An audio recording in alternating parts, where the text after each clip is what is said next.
Le compte 66 de charges de personnel est subdivisé en des sous-comptes, dont la rémunération directe versée au personnel national du compte 661. Ce compte enregistre la rémunération de travail effectif par un personnel national constituant une charge déductible des résultats de l'entreprise.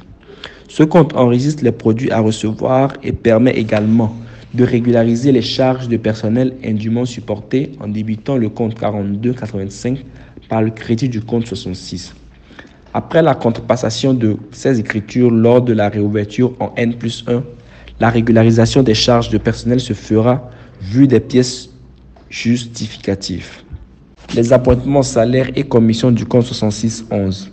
Le salaire est la rémunération attribuée en contrepartie d'un travail manuel, généralement lié à la production et calculé en fonction du travail fourni, alors que les appointements représentent les sommes allouées forfaitairement, en général par mois, au personnel qui ne concourt pas directement à la production, donc le personnel administratif et les cadres.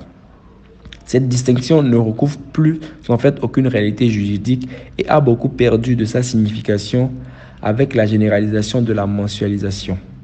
À l'attribution de salaire, il faut débiter le compte 6611 par le crédit du compte 422.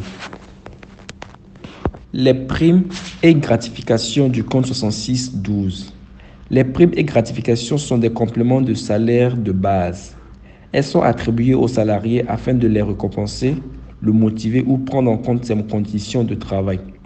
Destinées à compenser la nature ou les conditions particulières du travail, elles peuvent être accordées en cas de danger ou de risque, en cas de travail insalubre, dans le froid, de nuit ou de dimanche, ou encore compenser une situation géographique particulière. Certaines primes peuvent être liées à la situation personnelle du salarié ou à un événement familial, exemple les primes de naissance ou de mariage.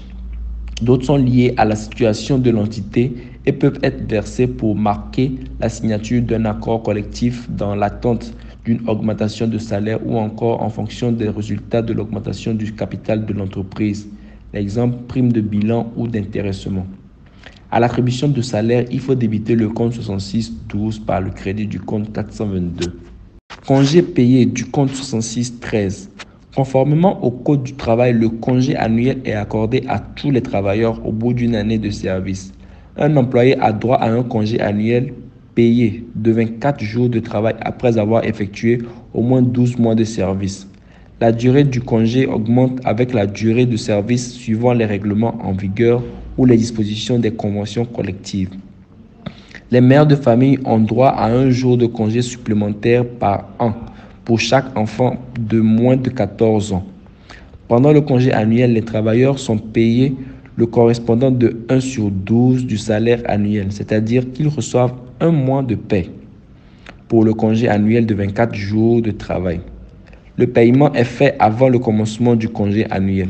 Le congé annuel peut être accumulé sur une période maximale de 3 ans, mais chaque année, un congé de 6 jours ouvrables doit être accordé.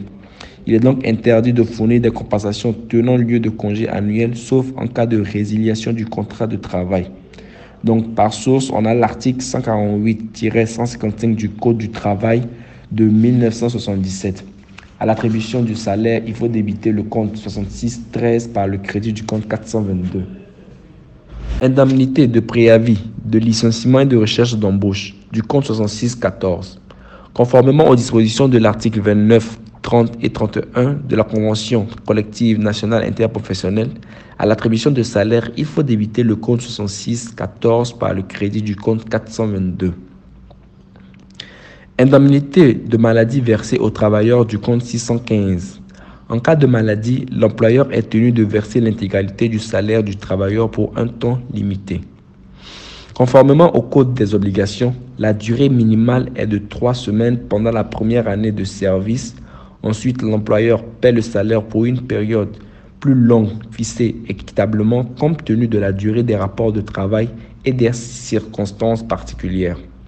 Un accord écrit, un contrat de travail ou une convention collective de travail peut déroger aux présentes dispositions à condition d'accorder aux travailleurs des prestations au moins équivalentes à l'attribution du salaire. Il faut débiter alors le compte 6615 par le crédit du compte 422. Supplément familial du compte 6616. Le supplément familial est attribué aux agents publics ayant au moins un enfant à charge au sens des prestations familiales. À l'attribution de salaire, il faut débiter le compte 6616 par le crédit du compte 422. Les rémunérations directes versées au personnel national, donc les avantages en nature du compte 6617. Les avantages en nature consentis aux salariés sont également débités par nature, enregistrés dans leurs comptes respectifs. Nous avons le 614, 622, 624 et 628, mais régularisés globalement en fin d'exercice via le transfert des avantages en nature d'eau, d'électricité et téléphone. Le coût réel des avantages en nature comptabilisés par nature de charge est ensuite transféré à la fin de chaque mois au début du compte 6617, de manière qu'il soit inclus dans les charges de personnel. Il faut débiter le compte 6617 par le crédit du compte 781. Ce compte enregistre les produits à recevoir et permet également de régulariser les charges de personnel indûment supportées en débitant le compte 4287 ou 4387 par le crédit du compte 66. Après la compensation de ces écritures lors de la réouverture en N+1, la régularisation des charges de personnel se fera au vu des pièces justificatives. Autre rémunération directe du compte 6618. Ce compte enregistre les rémunérations versées aux prestataires internes ne disposant pas de CDD ou de CDI, mais de contrats de prestation comme la ménagère, le gardien, les stagiaires. On débite le compte 6618 et le compte 4471 pour le montant du BRS retenu par le crédit du compte 4011. Rémunération directe versée au personnel non national du compte 662. Ce compte enregistre la rémunération du travail effectif par un personnel non national constituant une charge déductible des résultats de l'entreprise. Il enregistre les produits à recevoir permettant de régulariser les charges de personnel indûment supportées en débitant le compte 4287 ou 4387 par le crédit du compte 66.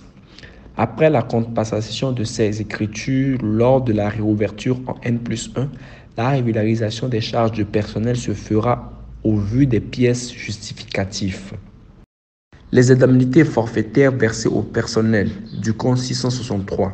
Ce compte enregistre les allocations forfaitaires, donc les indemnités de transport, de logement, de représentation et d'expatriation, même si elles ont la même qualité que les avantages en nature. Ce compte enregistre les produits à recevoir permettant également de régulariser les charges de personnel indûment supportées en débitant le compte 4287 ou 4387 par le crédit du compte 66. Après la compensation de ces écritures lors de la réouverture en N+1, la régularisation des charges de personnel se fera au vu des pièces justificatives. Les charges sociales du compte 664. Ce compte enregistre les cotisations sociales assumées par l'entité relativement au salaire des employés.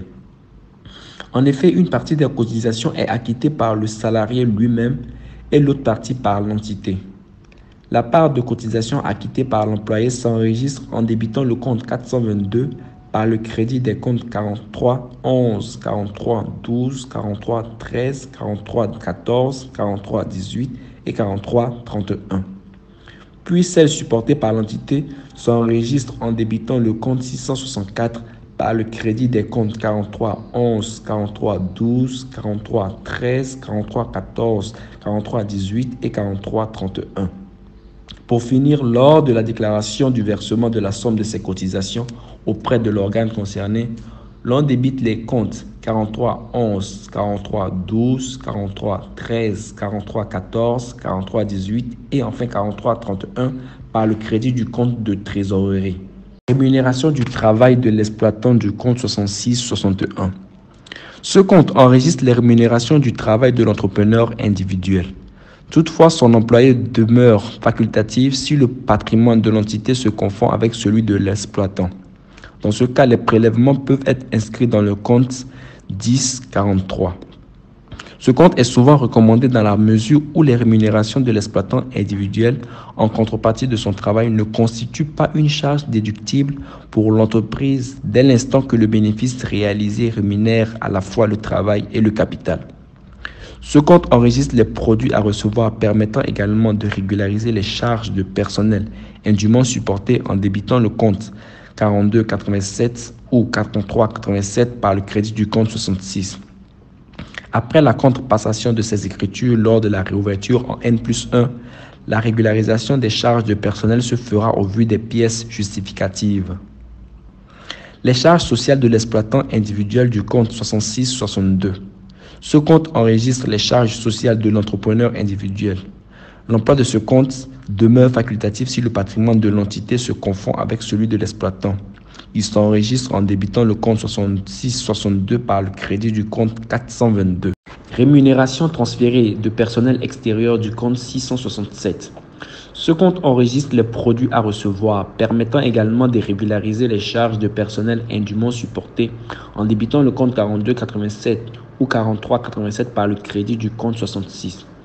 Après la contrepassation de ces écritures lors de la réouverture en N+1, la régularisation des charges de personnel se fera au vu des pièces justificatives. Ce compte, c'est-à-dire le 667, est débité des charges de personnel extérieur par le crédit du compte 637, rémunération de personnel extérieur à l'entité. Autres charges sociales du compte 668. Ce compte enregistre les produits à recevoir permettant également de régulariser les charges de personnel indûment supportées, en débitant le compte 42,87 ou 43,87 par le crédit du compte 66. Après la contrepassation de ces écritures lors de la réouverture en N+1, la régularisation des charges de personnel se fera au vu des pièces justificatives. Voyons maintenant en cas par cas le compte 66. En cas d'attribution d'avance sur salaire, il faut débiter le compte 421 personnel avance et acompte par le crédit de la trésorerie, soit le moyen de paiement. En cas d'attribution de salaire, il faut débiter les comptes 661, 662 et 663 par le crédit du compte 422.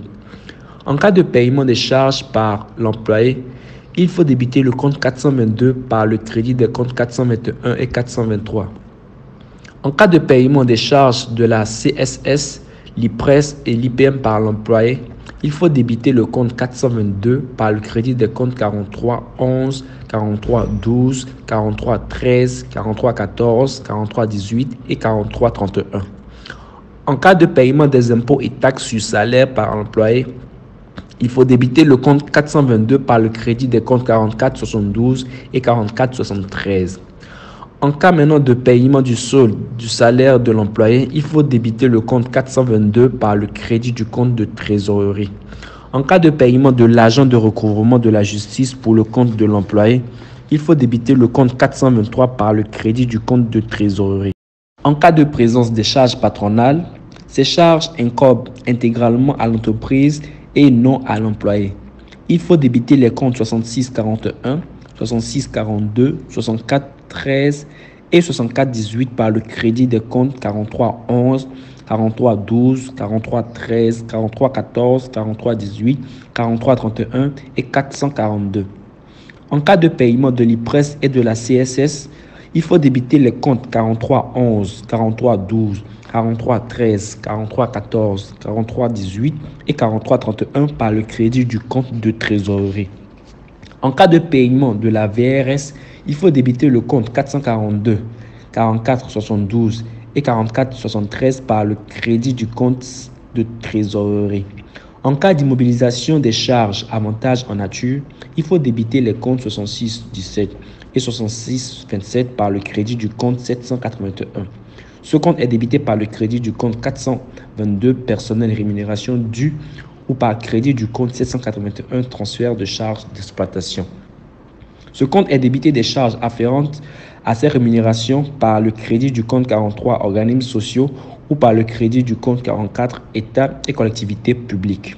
Ces comptes sont crédités pour solde à la clôture de l'exercice par le débit du compte 13 résultat net de l'exercice.